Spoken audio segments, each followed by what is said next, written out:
From Himalayan folklore to Monsters Inc., Yetis have been a staple in all sorts of snowy mountainous encounters. And since it's wintertime and perfect Yeti temperature, it's time to put our own spin on these epic monsters. And to do that, I'm going to take on a challenge by a longtime member of our community, where your players will have to capture one alive. And so the goal of today's encounter, apart from making it fun, engaging, and abiding by the challenge, is to create a Yeti encounter that not only makes use of everything Yetis have to offer, but also to create insane situations only possible in snowy mountainous regions. Hello, my name is Matt, and welcome to my hidden nerdy side, and today we're tackling the snow-white furry monstrosities known as Yetis. We are going to take a look at their lore, info, and abilities, and then build an encounter you can steal, modify, and plop straight into your D&D games. And to make sure this video is a decent length,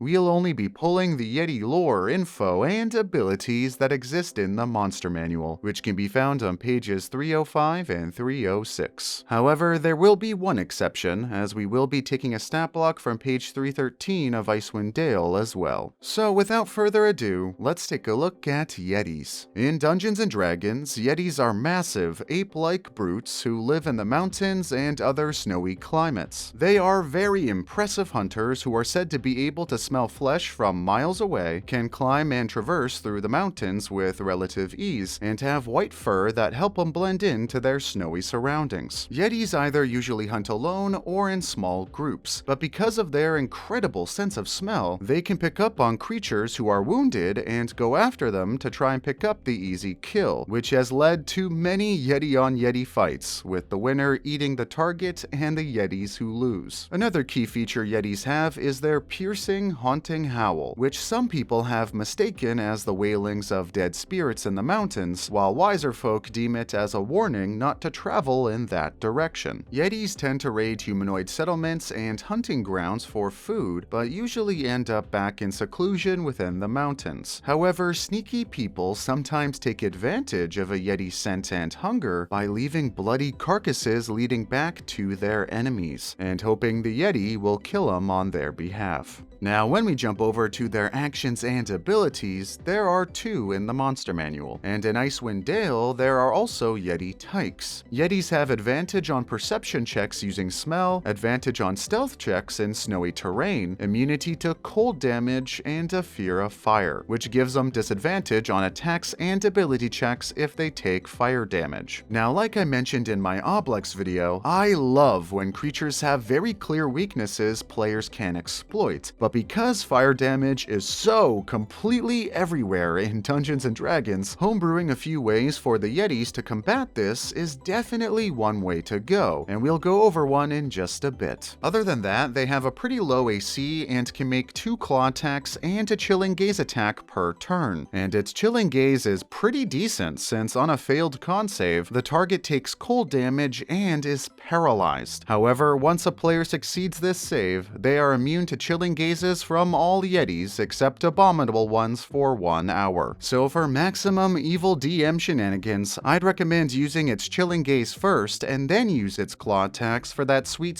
auto crit damage. But if you want to go a bit easier on your players, you can certainly do the claw attacks first and then follow up with a chilling gaze. Then when we go up to abominable Yetis, they have all the same features but get some serious stat buffs and also gain the ability Cold Breath, which only does cold damage, but it does do quite a bit, so I'd only recommend using abominable Yetis once your players are at least level 6. Now before we hop into our encounter, we are going to make 2 homebrew changes. One is to combat the fear of fire that we talked about earlier. Now if you only have one player who uses fire magic, I wouldn't worry too much and let your player shine. But if you have multiple firecasters in your party, they can pretty easily neuter any Yeti encounter. So I'd recommend giving them an ability called Stop, Drop, and Roll, where if a Yeti is standing on a 10-foot by 10-foot chunk of snow, they can use half their movement to roll on the ground to douse the flames and negate their fear. This allows your Yetis to still compete, while also allowing your players to get the benefit from their fire spells by restricting the Yeti's movement, which will become really valuable in our upcoming encounter. And finally, we are quickly going to alter the Yeti tyke stat block from Icewind Dale skill and give it a chilling gaze attack it can choose to use instead of its claw attack. The DC will be 11 and the damage will be 2d6 cold, but it will function the same as a regular Yeti's apart from that, and this change will be crucial in our upcoming encounter. Okay, so now that we've gone over the basic Yeti lore, info, and abilities, let's build an encounter. This encounter/quest will be aimed at parties level 6 to 11 depending on how difficult you want to make it, and last about 1 to 2 sessions depending on how much you want to stretch it out. The party's motivation should always be tailored to your campaign, but for simplicity's sake, we'll just say in order to complete a quest and save many lives, your players need to retrieve something only the Yetis possess. So during your campaign, there will be a rampant disease currently making its way through an entire town. Hundreds have already died and over 1,000 more will die if nothing is done. Now, why your players would care about such a town depends on your group. If you got some goody two-shoes, then they'll help regardless, but if not, a sizable reward could do the trick, and if that's not enough, there could be an NPC in town that has something your players want and will exchange it for their assistance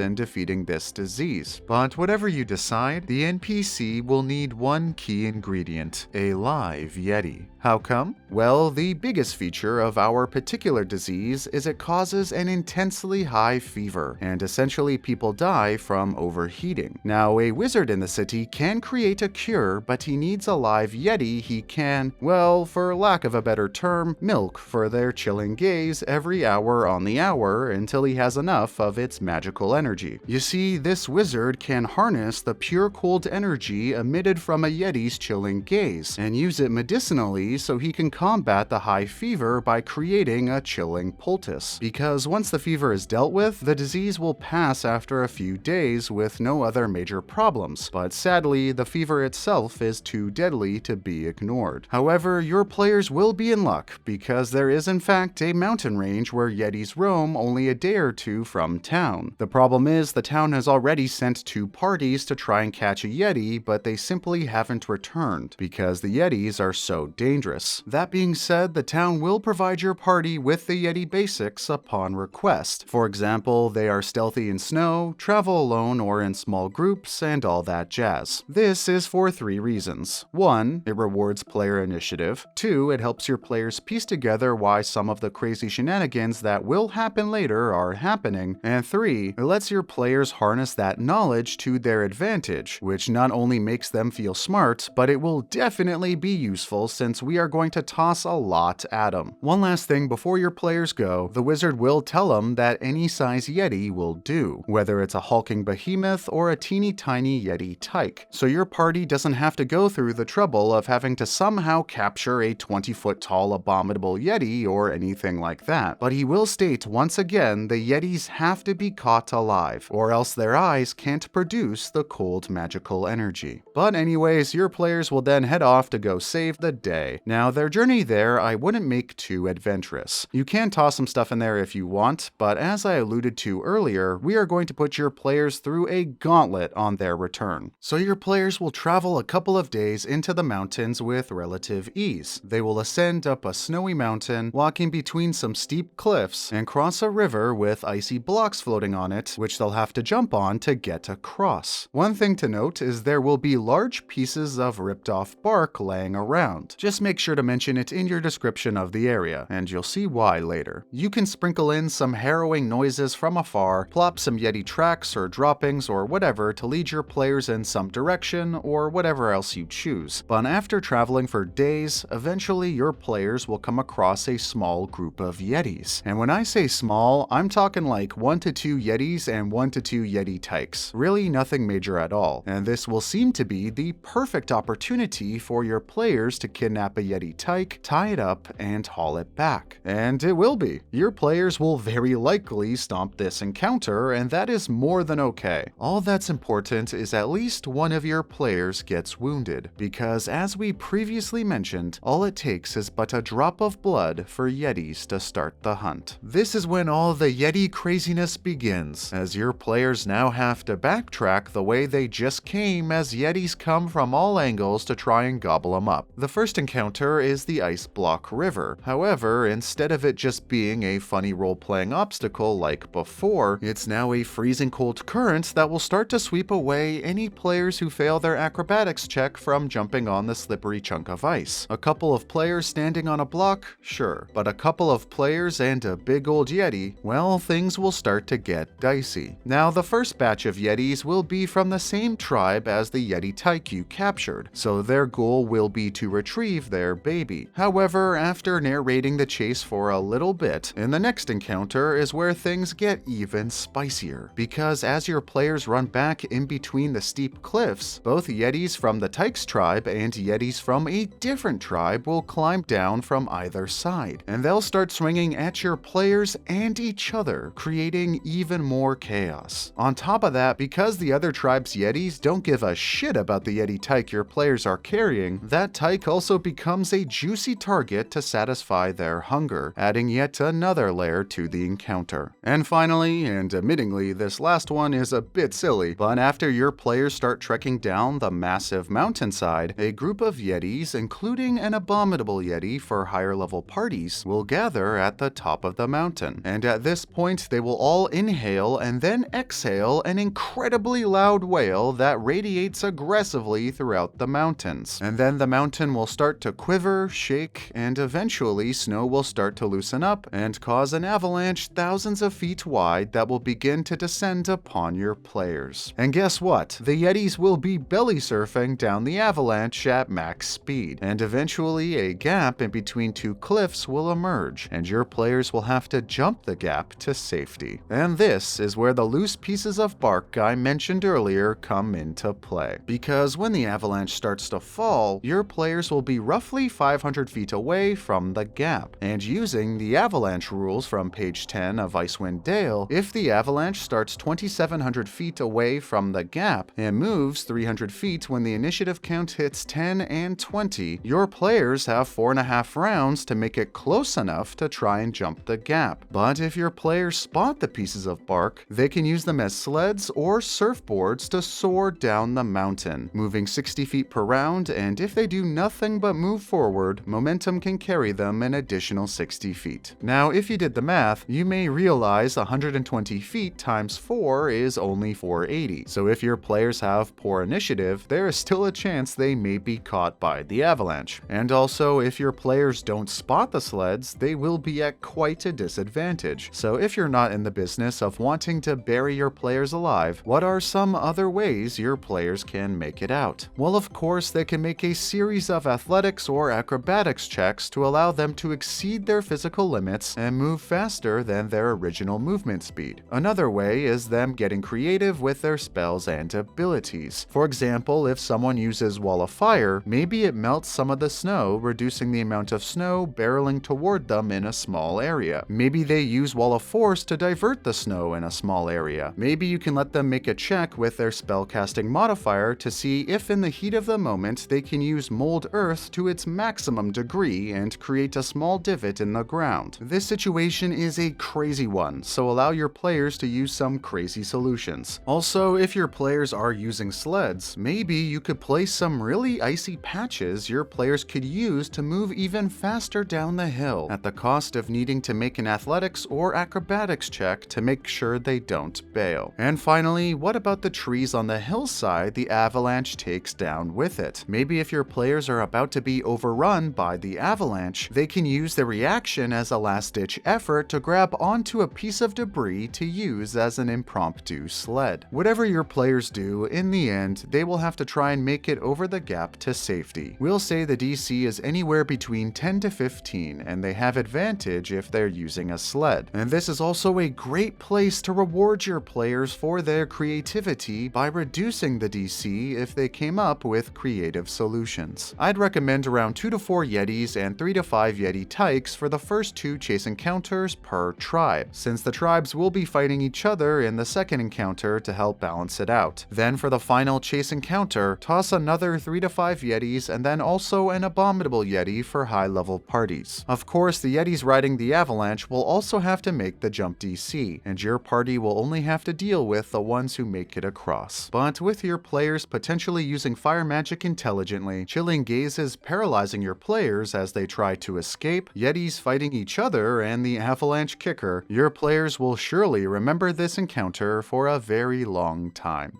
So, a simple retrieval mission that ends up making your players the ultimate Yeti bait? I think this is all quite spicy enough, but if we wanted to, how can we make it even spicier? Well, one way is to give your abominable Yeti the ability to harness the cold weather, allowing it to create small blizzards that harm your players and also blind them within their windy currents. Another way would be for the Yeti tyke your players captured to wake up in the middle of a chase sequence, creating even more relentless chaos. And finally, what if one of the adventuring parties previously sent in there was still alive but just got lost, and now they want to claim the reward themselves, adding yet another layer to this already crazy series of encounters. But anyways, this is just one of many ways you can use Yeti in your Dungeons & Dragons campaign, but if you do use this in your future games, make sure to let me know how it goes. Thanks for watching and indulging my hidden nerdy side.